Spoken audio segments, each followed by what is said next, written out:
अगर आप fair value gap समझते हैं तो आपको ये भी समझना बहुत जरूरी है, क्योंकि दोस्तों जब मैंने पिछला फेयर वैल्यू गैप का वीडियो अपलोड किया था तो बहुत सारे लोगों का कमेंट आ रहा था कि भाई IFVG के ऊपर वीडियो बनाओ। उस वीडियो के अंदर भी मैंने आपको समझाया था कि मार्केट के अंदर IFVG होता क्या है, कैसे हम फेयर वैल्यू गैप इन्वर्जन को ट्रेड करते हैं। बट वहां पर एक कमेंट आया कि भाई इसके ऊपर एक डिटेल वीडियो लाओ जिससे कि हम इसे और अच्छे तरीके से समझ पाए। तो ये IFVG के ऊपर एक डिटेल वीडियो है। अगर आप फेयर वैल्यू गैप समझते हैं तो आपको ये भी समझना बहुत जरूरी है, क्योंकि क्या होता है कि मार्केट में कभी कभी बहुत हाई एक्यूरेसी वाला ट्रेड IFVG पर क्रिएट हो जाता है और आपको पता नहीं होता है कि मार्केट में फेयर वैल्यू गैप इन्वर्जन क्या होता है और आप उस ट्रेड को मिस कर देते हैं। ठीक है, ये छोटा वीडियो होगा बट इतना इन्फॉर्मेटिव वीडियो है कि आप एकदम अच्छे तरीके से एक ही बार में पूरा समझ जाएंगे कि फेयर वैल्यू गैप इन्वर्जन क्या होता है। मार्केट के अंदर मैं ये मान के चल रहा हूँ कि आपको फेयर वैल्यू गैप के बारे में तो पता ही होगा। फेयर वैल्यू गैप क्या होता है, ये एक 3 कैंडलस्टिक पैटर्न होता है जिसमें कि मार्केट में जो हमारा फर्स्ट कैंडल होता है उसका जो लोएस्ट पॉइंट, अगर मार्केट में वो तीनों कैंडल क्या हो सेलिंग कैंडल, तो उसका लोएस्ट सेकंड कैंडल को छोड़ देते हैं और जो थर्ड कैंडल का हाईएस्ट पॉइंट होता है वो फर्स्ट कैंडल के लोएस्ट पॉइंट से जब मैच करते हैं तो एक हमारे पास जोन आता है, गैप बनता है। तो उसी गैप को हम क्या बोलते हैं, फेयर वैल्यू गैप। ठीक, ये आपको पता होगा। अगर आपको नहीं पता कि फेयर वैल्यू गैप पे कैसे ट्रेड करते हैं, कैसे इसको मार्क किया जाता है चार्ट पे, तो आप प्लेलिस्ट में जाकर फेयर वैल्यू गैप वाला वीडियो देखिए, आप अच्छे तरीके से समझ जाएंगे कि फेयर वैल्यू गैप होता क्या है। ठीक, अब यहाँ पर हम फेयर वैल्यू गैप नहीं समझने वाले हैं, हम समझने वाले हैं फेयर वैल्यू गैप इन्वर्जन। तो देखिए इन्वर्जन का मतलब क्या हुआ,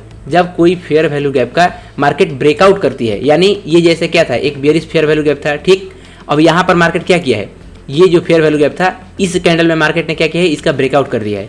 तो ये जो ब्रेकआउट हुआ तो यहाँ पर क्या हुआ, इस फेयर वैल्यू गैप का इन्वर्जन हुआ। ठीक, तो जब किसी भी फेयर वैल्यू गैप को, चाहे वो बेयरिश फेयर वैल्यू गैप हो या बुलिश हो, मार्केट उसका ब्रेकआउट या ब्रेकडाउन करती है तो हम क्या बोलते हैं कि मार्केट में वहां पर फेयर वैल्यू गैप इन्वर्जन हुआ। ठीक, अब इस पे ट्रेडिंग कैसे किया जाता है अभी ये सारा चीज डिटेल में समझेंगे। ये आपको समझ में आ गया कि इन्वर्जन क्या होता है। फेयर वैल्यू गैप इन्वर्जन में लोग गलती कहाँ करते हैं, आपको हमेशा ध्यान रखना है कि जब भी आप fair value gap inversion find करें मार्केट के अंदर चार्ट के ऊपर, तो आपको पहले मार्केट का स्ट्रक्चर पता होना चाहिए कि मार्केट का रियल ट्रेंड किस में चल रहा है। ये स्ट्रक्चर पता कैसे होगा, जब मार्केट का आप स्ट्रक्चर मैपिंग करेंगे, टॉप डाउन एनालिसिस करेंगे, तब आपको ये स्ट्रक्चर पता चलेगा। ठीक है, तो जब आप एक बार स्ट्रक्चर पता कर लीजिए, जैसे ये जो अभी आपके सामने ये जो चार्ट दिख रहा है, जो आपको ये स्ट्रक्चर दिख रहा है, तो ये क्या है, एक बुलिश स्ट्रक्चर का चार्ट है। ठीक, यानी मार्केट का अभी अगर मैं आपसे पूछूं इस चार्ट में क्या है, स्ट्रक्चर बुलिश है।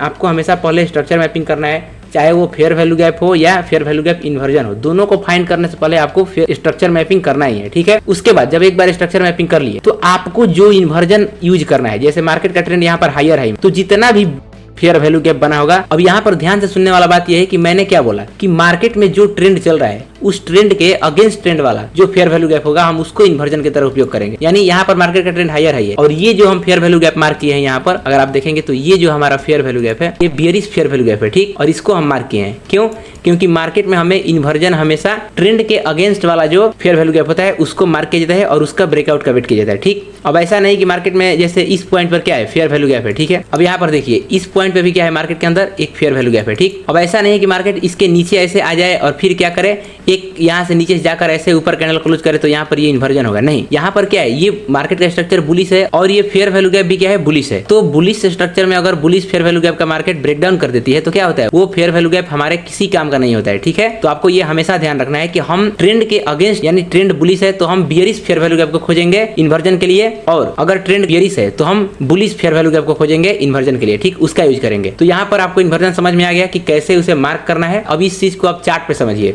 कि कैसे इसे हम मार्क करेंगे। ठीक, अभी देखिए ये GBP/USD का 4 आवर का टाइम फ्रेम का चार्ट है जिसमें कि हम देखने वाले हैं कि फेयर वैल्यू गैप इन्वर्जन कहां पर हो रहा है। ठीक, अभी जो आपको ये ब्रेकअप स्ट्रक्चर और IDM दिख रहा है ये डेली टाइम फ्रेम का स्ट्रक्चर मैपिंग है, यानी डेली टाइम फ्रेम का स्ट्रक्चर मैपिंग करके पता कर लिए हैं कि मार्केट का ट्रेंड क्या चल रहा है। तो मार्केट अभी हायर हाई के ट्रेंड में है। ठीक, तो हमारा जो पहला पॉइंट क्या था कि मार्केट का हमें ट्रेंड पता करना है, ये फेयर वैल्यू गैप या फेयर वैल्यू गैप इन्वर्जन खोजने से पहले, तो वो चीज हमें मालूम हो गया है। अब इस पॉइंट से जहां पर मार्केट अभी क्लोज हुआ है, इस पॉइंट से हम पीछे देखते हैं कि मार्केट में कहां पर फेयर वैल्यू गैप इन्वर्जन हुआ था। ठीक, तो अगर आप यहां से ऐसे पीछे देखते हुए आएंगे तो हमें क्या चाहिए, मार्केट का ट्रेंड बुलिश है तो हमें सबसे पहले बेयरिश फेयर वैल्यू गैप चाहिए। तो किस पॉइंट पर बेयरिश फेयर वैल्यू गैप बना है। ठीक, तो अगर आप देखेंगे तो यहाँ पर एक क्या है, इस पॉइंट पर एक बेयरिश फेयर वैल्यू गैप है। ठीक, अब यहाँ पर देखिए मार्केट में ये हम फेयर वैल्यू गैप मार्क कर लिए बेयरिश वाला, क्यों, इन्वर्जन के लिए कि अगर मार्केट इसके नीचे आता है ठीक और इसका ब्रेकआउट करेगा तो हम क्या करेंगे, हम ये समझेंगे कि मार्केट इसका फेयर वैल्यू गैप इन्वर्जन किया। बट आप अगर ध्यान से देखेंगे तो हमें ट्रेड लेने से पहले क्या देखना होता है कि ब्रेकआउट करे मार्केट, फिर वहां पर रीटेस्ट करने आए। यानी जैसे इस कैंडल में मार्केट ब्रेकआउट किया, ठीक, ये वाला कैंडल में।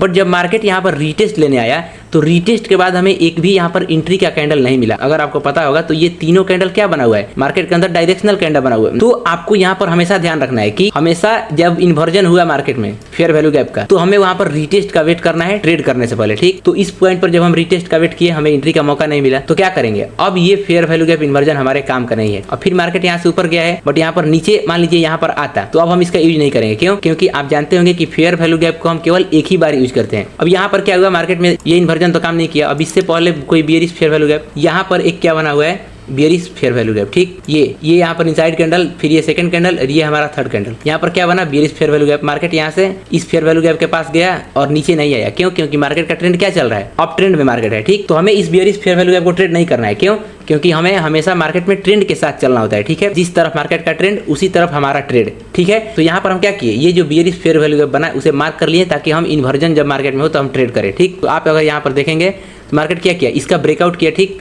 अब जैसे ये ब्रेकआउट हुआ तो हम इस कैंडल में ट्रेड नहीं करेंगे, इस कैंडल के क्लोजिंग के बाद ट्रेड नहीं करेंगे, नहीं ये आगे का जितना भी कैंडल बना हुआ है इसमें ट्रेड नहीं करेंगे। हम वेट करेंगे कि मार्केट दोबारा इस फेयर वैल्यू गैप के पास आए, जो हम fair value gap inversion mark किए हैं उसके पास आए। तो अगर आप देखेंगे तो मार्केट यहाँ पर दोबारा रीटेस्ट करते हुए आया। यहाँ पर जब आया तो मार्केट यहाँ पर क्या किया, एंट्री कैंडल बनाया। तो हम यहाँ पर क्या करेंगे, यहाँ पर अपना एंट्री बनाएंगे। इस पॉइंट पर अगर देखेंगे तो आप यहाँ पर ऐसे एंट्री बना सकते थे इस कैंडल लो के साथ या इस फेयर वैल्यू गैप इन्वर्जन के जो 50% एरिया है वहां पर एसएल रख के आप अपना टारगेट 1:2 के साथ इजीली रख सकते थे, ठीक है। आपको अपना रिस्क मैनेजमेंट देखना है। तो जब आप यहाँ पर टारगेट रखेंगे तो आपका एसएल क्या होगा, आपका एसएल ये कैंडल लो होगा, तब आपका रिस्क मैनेजमेंट अच्छे से होगा, ठीक है। तो आपको रिस्क मैनेजमेंट हमेशा ध्यान रखना होता है। तो यहाँ पर क्या हुआ, जब मार्केट यहाँ पर इन्वर्जन किया उसके बाद यहाँ पर जब रीटेस्ट करने आया तो हमारा एंट्री कैंडल दिखाया। अब जब मैं ये एंट्री कैंडल बोल रहा हूँ तो आपको कंफ्यूजन हो रहा है कि भाई कैसा कैंडल हमें देखना है। तो आप फेयर वैल्यू गैप वाला वीडियो देखिए, उसमें डिटेल में बताया हूँ कि कैसे फेयर वैल्यू गैप पे ट्रेड किया जाता है। सेम वही रूल अप्लाई होता है फेयर वैल्यू गैप इन्वर्जन पर भी, ठीक। तो मुझे लगता है आपको इन्वर्जन अच्छे तरीके से समझ में आया होगा। चैनल को सब्सक्राइब कर लीजिए और यहाँ पर जो ट्रेडिंग करने का रूल है फेयर इन्वर्जन पर और फेयर वैल्यू गैप पर, वो वीडियो आप जाकर प्लेलिस्ट में देख लीजिए, आपको मिल जाएगा। तो मिलते हैं आपसे नेक्स्ट वीडियो में, तब तक के लिए जय श्री राम।